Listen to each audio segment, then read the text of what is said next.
अच्छा, मुलांना भूक लागली आणि तुम्हाला काहीतरी झटपट स्नॅक्स बनवायचं आहे, तेही घरामध्ये उपलब्ध असलेल्या साहित्यामध्ये आणि कमी तेलामध्ये, तर ही रेसिपी पूर्ण पहा. बाहेरून कुरकुरीत आणि आतून एकदम चीजी असं हे स्नॅक्स बनतं आणि चवीला एकदम भारी लागतं. मुलं आवडीने खातील, कारण एकदम चीजी असं हे स्नॅक्स मुलं एकदम आवडीने खातातच. त्यामुळे एकदा नक्की बनवून पहा. तुम्हालाही खूप आवडेल आणि एवढे जबरदस्त टेस्टी लागतं ना, की मुलं नेहमी तुम्हाला बनवायला फर्माईश करतील. तर त्यासाठी रेसिपी पहा पूर्ण, म्हणजे तुम्हाला कळेल की एक स्नॅक्स नक्की बनवलं कसं जातं. याआधीही माझ्या चॅनलवरती स्नॅक्सच्या बऱ्याच रेसिपी आहेत, त्याही तुम्ही पाहू शकता. तर त्यासाठी आपल्याला लागणारं साहित्य म्हणजे 1 कप इथे घेतलेला आहे बारीकवाला किंवा जाडा, जो तुमच्याकडे रवा असेल तो घ्यायचा आहे. 1 कप घ्यायचा आहे. तर आता हा रवा जो आपण आहे मिक्सर जारमध्ये घालून घेऊया. तर माझ्याकडे बारीकच रवा होता, पण आपल्याला अजून याला बारीक करायचं आहे. त्याचबरोबर आपण घालणार आहोत 1 कप पोहे, जे आपण कांदा पोहेसाठी पोहे वापरतो ना, ते 1 कप पोहे घेतलेले आहेत.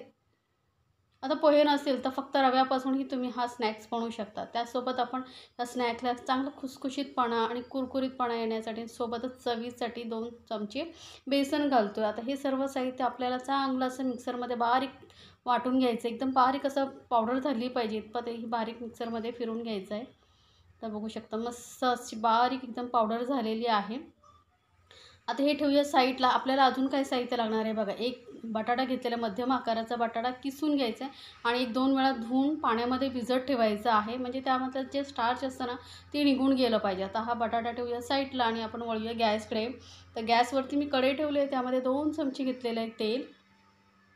तेल तापलं की यामध्ये एक छोटा चमचा घालूया जिरं. जिरं बघा थोडंसं चटकलं की यामध्ये एक हिरवी मिरची घेतली, एकदम बारीक चिरून घ्यायची आहे. म्हणजे काय होतं, ते खाताना मुलांना दाताखाली येत नाही बारीक चिरून घेतल्यानंतर. त्यानंतर आपल्याला यामध्ये घालायचं आहे पाणी. तर ज्या कपाने रवा घेतला आहे त्याच कपाने आपण इथे 2.5 कप पाणी वापरणार आहोत. म्हणजे 2 कप रव्यासाठी, 1 कप रव्यासाठी 2 कप पाणी, आणि आपण जे पोहे घेतले होते 1 कप, त्यासाठी अर्धा कप पाणी असं वापरणार आहोत. त्यानंतर यामध्ये घालूया एक छोटा चमचा अर्धा चिली फ्लेक्स. आवडत असतील तर घाला, नाही घातला तरी चालेल. एक छोटा चमचा आपण ऑरेगानो किंवा पिझ्झा मिक्स जे तुमच्याकडे असेल ते घालायचं आहे. यामुळे ना या स्नॅक्सला असं पिझ्झासारखा फ्लेवर येतो, जो मुलांना खूप आवडतो. तर एक उकळी आता येईपर्यंत आपण वाट बघूया. तोपर्यंत आपण यामध्ये घालूया मीठ चवीनुसार. तर पाण्याला बघा उकळी आलेली आहे. त्यानंतर यामध्ये आपण घालणार आहोत बटाटा. जो आपण बटाटा किसून ठेवला होता त्याचं पाणी पूर्ण काढून घेतलेलं आहे आणि हा बटाटा यामध्ये घालायचा आहे. तर बटाटा किसलेला आहे, त्यामुळे शिजायला वेळ लागत नाही. 1 मिनिटभरामध्ये हा पटकन बटाटा शिजतो. तर 1 मिनिटभर आपण हे बटाटे शिजून घेऊया. तर पाण्याला आधीच उकळी आलेली आहे, त्यामुळे बटाटा पटकन शिजलाही जातो. तर बघा उकळी आल्यानंतर यामध्ये ना मी घालते स्वीट कॉर्न. तर माझ्याकडे स्वीट कॉर्न होतं, उकडलेलं होतं. त्याला मी छोटे छोटे असे तुकडे करून घेतलेले आहेत आणि ते घातलेले. इथं तुम्हाला स्वीट कॉर्न नसेल घालायचं तर नाही घातला तरी चालेल. सिमला मिरची असेल ते घालू शकता किंवा नाही काही घातलात तरी चालेल. वरून मी थोडीशी कोथिंबीर घातलेली आहे. आता हे सर्व साहित्य मिक्स करून परत याला एक उकळी काढून घेऊया, म्हणजे बटाटा शिजला जाईल. तर बघा आता बटाटाही आपला मस्त शिजला गेलेला आहे. 1 मिनिटभरामध्ये बटाटा शिजला. आता यामध्ये आपण जे रवा, पोहे यांची पावडर बनवून ठेवली होती ती सर्व घालून घ्यायची आणि पटापट याला मिक्स करायचं. आता गॅस एकदम मंदवरती ठेवायचं आहे बरं का, कारण जो रवा आहे लगेच पाणी शोषून घेतो. त्यामुळे गॅस मंदवरती ठेवायचा आणि हे चांगलं असं मिश्रण एकजीव करून घ्यायचं आहे, फेटून घ्यायचं आहे, म्हणजे व्यवस्थित मिक्स होईल. पाणी जे आहे व्यवस्थित शोषून घेईल. त्यामुळे तर बघा मस्त असं मिक्स करून घेतलेलं आहे. व्यवस्थित मिक्स करायचं बरं का, आणि गॅस मंदवरतीच ठेवलेली आहे. बघू शकता पटकन पाणी शोषून घेतलेलं आहे. तर हे पाण्याचं प्रमाण जे मी सांगितलेलं आहे तेवढं लक्षात ठेवा. जेवढा रवा घ्याल त्याचा डबल पाणी, आणि जेवढे पोहे घ्याल त्याचं अर्धं पाणी घ्यायचं आहे आपल्याला. म्हणजे आपण टोटल 2.5 कप इथे पाणी घेतलेलं आहे. आता हे मिश्रण बघा मस्त घट्ट झालेलं आहे, गोळा झालेला आहे.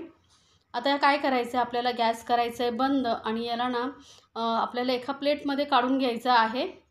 तर मी काय करते, गॅस बंद करून एक प्लेटला आहे ना तेल किंवा तूप लावून घ्या. तर बघा मी ज्या प्लेटला तेल लावून घेतलेलं आहे, या प्लेटमध्ये आपल्याला हा जो नाश्ता आहे बनवलेला आहे तो काढून घ्यायचा आहे. म्हणजे काय होईल, थालीला चिकटणार नाही आणि थोडा हलका असं पसरवून ठेवायचं, म्हणजे लवकर थंड होईल. फॅन खाली ठेवला तरी चालेल, कारण आपल्याला ह्याला मळायचं आहे. तर गरम गरम आपण मळू शकत नाही ना, तर थोडा वेळ आपण याला थंड करून घेऊया. थोडा वेळ थंड करून घेतल्यानंतर फॅन खाली ठेवलं होतं. तर हे मिश्रण थोडंसं हलकंसं कोमटच आहे अजून, तरी हाताला थोडंसं तेल लावून मी मळून घेतलेलं आहे, कारण जास्त आपल्याला थंड करत ठेवायचं नाही. हलका हाताने टच करू एवढं आपलं थंड झालं की याच्यानं मळून घेतल्यानंतर छोटे बॉल एवढं घ्यायचं आहे आपल्याला पोर्शन. तर याचं मिश्रण मी बघा छोटा बॉल एवढं घेतलेलं आहे. छोटंसं लिंबू ज्याच्यापेक्षा थोडंसं मोठं घ्यायचं. हाताने याला गोल फिरून घ्यायचं, चपटं करायचं आणि मध्यभागी यामध्ये ना आपल्याला असं पारीसारखं करून घ्यायचं आहे. म्हणजे काय होईल आपल्याला यामध्ये ना चीज भरायला सोपं पडेल. आता चीज इथे मी घालते आहे.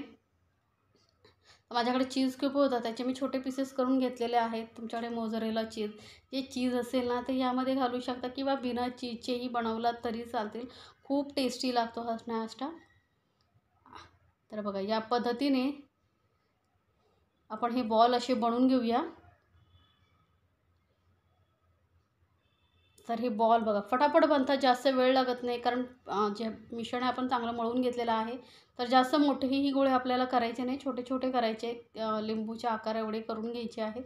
फटाफट होतात, जास्त वेळ लागत नाही. त्यामुळे तुम्ही हे स्नॅक्स बनवून पटकन बनवू शकता. मुलांना कधी कधी काय होतं, पटकन भूक लागले मम्मी काहीतरी खायला दे, तर मग आपल्या घरामध्ये साहित्य उपलब्ध असेल त्यामध्ये तुम्ही हे बनवू शकता.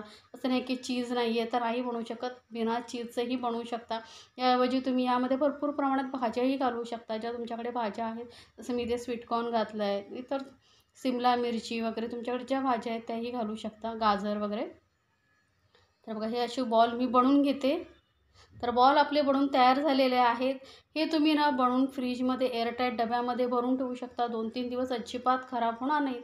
जेव्हा तुम्हाला पटकन स्नॅक्स मुलांना द्यायचं आहे तेव्हा फ्राय करून देऊ शकता. तर इथे आज मी फ्राय नाही करणार आहे. मी इथे अप्पे पॅनमध्ये याला फ्राय करून घेणे, थोडंसं शॅलो फ्राय करणार आहे. तर थोडंसं पाव चमचा तेल घातलेलं आहे, जास्त तेलामध्ये नाही. पाव चमचा तेलामध्ये हे स्नॅक्स चांगलं भाजून येतं. तर बघा आणि गॅस मिडियमवरती ठेवून मस्त असे खरपूस आपण सर्व बाजूने याला भाजून घेणार आहोत. तर कमी तेलामध्ये जर स्नॅक्स बनवायचं असेल ना, तर बिना फ्राय करता हे स्नॅक्स एकदा नक्की बनवून पहा.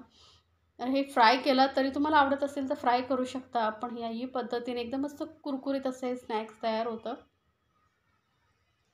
तर बघा आलटून पलटून आपण सर्व बाजूने मस्त याला कलर येईपर्यंत फ्राय करून घ्यायचा आणि गॅस एकदम मिडियमपेक्षा कमी ठेवायचा आहे. म्हणजे काय होईल, पटकन करपणार नाही. नाहीतर काय होईल, बाहेरून असं तुम्हाला वाटेल की कुरकुरी झाले पण आतून कच्चं राहू शकतं. तर एकदम मिडियमपेक्षा थोडीशी कमी ठेवायची आणि असं कुरकुरीत होईपर्यंत आपण हे तळून घेऊया, शॅलो फ्राय करून घेऊया. तर बघू शकता एकसमान सर्वत्र कलर आलेले आहे. हलका गोल गोल फिरवत मी याला स्नॅक्सला आहे मस्त कलर येईपर्यंत फ्राय करून घेते. बघा तेलही कमी लागतं, त्यामुळे तुम्ही आवडीने खाऊ शकता, मुलांना देऊ शकता, टिफिनमध्ये देऊ शकता, मुलंही आवडीने खातील. तर हे स्नॅक्स आपलं तळून झालं आहे तयार. तर गरमागरम कुठलाही सॉसबरोबर तुम्ही द्या किंवा असंच खालात ना, जबरदस्त टेस्टी लागतं. माझ्या मुलांना तर खूप आवडलेलं आहे स्नॅक्स. तर तुम्हीही एकदा नक्की बनवून पहा आणि मला सांगायला विसरू नका तुम्हाला ही रेसिपी कशी वाटली. तर मी तुम्हाला एक तोडून दाखवते, किती चीजी असं हे बघू शकता स्नॅक्स झालेलं आहे. मस्त चीजी असं हे स्नॅक्स लागतं. तर बनवा आणि एन्जॉय करा आपल्या फॅमिलीसोबत. गरमागरम टेस्टी क्रिस्पी चीजी असे स्नॅक्स.